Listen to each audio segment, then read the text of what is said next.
حضرت حسن بصری رحمۃ اللہ علیہ کے زمانے میں آپ کی ایک شاگردہ تھی جو باقاعدہ آپ کا درس سننے آتی تھی۔ وہ انتہائی عبادت گزار تھی۔ اس بیچاری عورت کا جوانی میں شوہر چل بسا۔ اس نے دل میں سوچا کہ ایک بیٹا ہے، اگر میں دوسرا نکاح کر لوں گی تو مجھے دوسرا شوہر تو مل جائے گا، لیکن میرے بچے کی زندگی برباد ہو جائے گی۔ اب میرا بچہ جوان ہونے کے قریب ہے، لہٰذا اس عظیم ماں نے اپنے جذبات کی قربانی دے دی۔ وہ ماں گھر میں بچے کا پورا خیال رکھتی، لیکن جب وہ بچہ گھر سے باہر نکل جاتا تو ماں سے نگرانی نہ ہو پاتی۔ اس بچے کے پاس مال کی کمی نہ تھی، اٹھتی ہوئی جوانی بھی تھی، چنانچہ وہ بچہ بری صحبت کا شکار ہو گیا، شباب و شراب کے کاموں میں مصروف ہو گیا۔ ماں اسے برابر سمجھاتی لیکن بچے پر کچھ اثر نہ ہوتا، وہ چکنا گھڑا بن گیا تھا۔ حضرت حسن بصری بھی اس کو کئی گھنٹے سمجھاتے لیکن اس بچے کا نیکی کی طرف رجحان ہی نہ تھا۔ شاید اس کا دل پتھر بن گیا ہے یا اس کے دل پر مہر لگ گئی تھی۔ بہرحال ماں تو ماں ہوتی ہے۔ ماں اسے پیار سے سمجھاتی رہی، میرے بیٹے نیک بن جاؤ، تمہاری زندگی اچھی ہو جائے گی۔ کئی سال برے کاموں میں لگ کر اس نے اپنی دولت کے ساتھ اپنی صحت بھی تباہ کر لی۔ اس کے جسم میں لا علاج بیماریاں پیدا ہو گئیں۔ معاملہ یہاں تک آن پہنچا کہ اٹھنے تک کی سکت بھی نہ رہی اور بستر پر پڑ گیا۔ اب اس کو آخرت کا سفر سامنے نظر آنے لگا۔ ماں نے پھر سمجھایا، بیٹا تو نے اپنی زندگی تو خراب کر ہی لی ہے، اب آخرت بنا لے اور توبہ کر لے۔ اللہ بہت غفور الرحیم ہے، وہ ضرور تمہارے تمام گناہوں کو معاف کر دے گا۔ جب ماں نے اسے سمجھایا تو کہنے لگا، میں کیسے توبہ کروں، میں نے تو بہت بڑے بڑے گناہ کیے ہیں۔ ماں نے کہا، بیٹا حضرت حسن سے پوچھ لیتے ہیں۔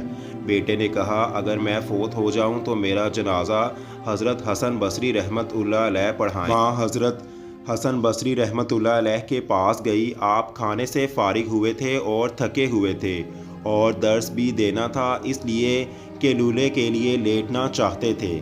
ماں نے دروازہ کھٹکھٹایا۔ آپ نے پوچھا، کون؟ تو اس عورت نے عرض کیا، حضرت میں آپ کی شاگردہ ہوں، میرا بیٹا اب آخری حالت میں ہے، وہ توبہ کرنا چاہتا ہے، لہٰذا آپ میرے ساتھ گھر تشریف لے چلیں۔ حضرت حسن نے سوچا، یہ پھر دھوکہ دے رہا ہے اور میرا وقت ضائع کرے گا۔ سالوں گزر گئے، اب تک کوئی بات اس پر اثر نہ کر سکی، اب کیا خاک کرے گی؟ ماں نے کہا، حضرت اس نے یہ بھی کہا ہے کہ اگر میرا انتقال ہو جائے تو میرا جنازہ حضرت حسن بصری رحمۃ اللہ علیہ پڑھائیں۔ حضرت حسن بصری رحمۃ اللہ علیہ نے کہا کہ میں اس کے جنازے کی نماز نہیں پڑھاؤں گا، اس نے تو ساری زندگی کبھی نماز ہی نہیں پڑھی۔ اب وہ شاگردہ تھی، چپ کر گئی اور روتی ہوئی گھر آ گئی۔ بیٹے نے پوچھا، کیا ہوا ماں؟ ماں نے جواب دیا کہ ایک طرف تیری حالت اور دوسری طرف حضرت نے انکار کر دیا۔ اب یہ بات اس لڑکے نے سنی تو اس کے دل پر چوٹ لگی اور کہا، ماں میری ایک وصیت ہے، وہ سن لیجئے۔ ماں نے پوچھا، بیٹا وہ کیا؟ اس بیٹے کی عجیب وصیت تھی۔ کہا، ماں میری وصیت یہ ہے کہ جب میری جان نکل جائے تو سب سے پہلے اپنا دوپٹہ میرے گلے میں ڈالنا اور میری لاش کو کتے کی طرح صحن میں گھسیٹنا، جس طرح مرے ہوئے کتے کی لاش گھسیٹی جاتی ہے۔ ماں نے پوچھا، بیٹا وہ کیوں؟ تو اس کے بیٹے نے کہا، اس لیے کہ دنیا والوں کو پتہ چل جائے کہ جو اپنے رب کا نافرمان اور اپنے ماں باپ کا نافرمان ہوتا ہے اس کا انجام یہی ہوا کرتا ہے۔ میری پیاری ماں، مجھے قبرستان میں دفن نہ کرنا۔ ماں نے پوچھا، وہ کیوں؟ تو بیٹا کہنے لگا، مجھے اسی صحن میں دفن کر دینا، ایسا نہ ہو کہ میرے گناہوں کی وجہ سے قبرستان کے مردوں کو تکلیف پہنچے۔ جس وقت اس نوجوان نے ٹوٹے ہوئے دل سے عاجزی کی یہ بات کہی تو پروردگار کو اس کی یہ بات بہت پسند آئی۔ اس کی روح قبض ہو گئی۔ ابھی روح نکلی ہی تھی، ماں آنکھیں بند کر رہی تھی تو دروازے پر دستک ہوئی۔ ماں نے پوچھا، کون؟ تو جواب آیا، حسن بصری ہوں۔ عورت نے کہا کہ حضرت آپ کیسے؟ آپ نے فرمایا، جب میں نے تمہیں انکار کر دیا اور سو گیا، خواب میں اللہ رب العزت کا دیدار ہوا۔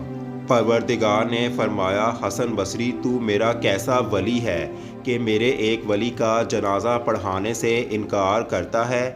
میں سمجھ گیا کہ اللہ نے تیرے بیٹے کی توبہ قبول کر لی ہے اور تیرے بیٹے کی نماز جنازہ پڑھانے کے لیے حسن بصری کھڑا ہے۔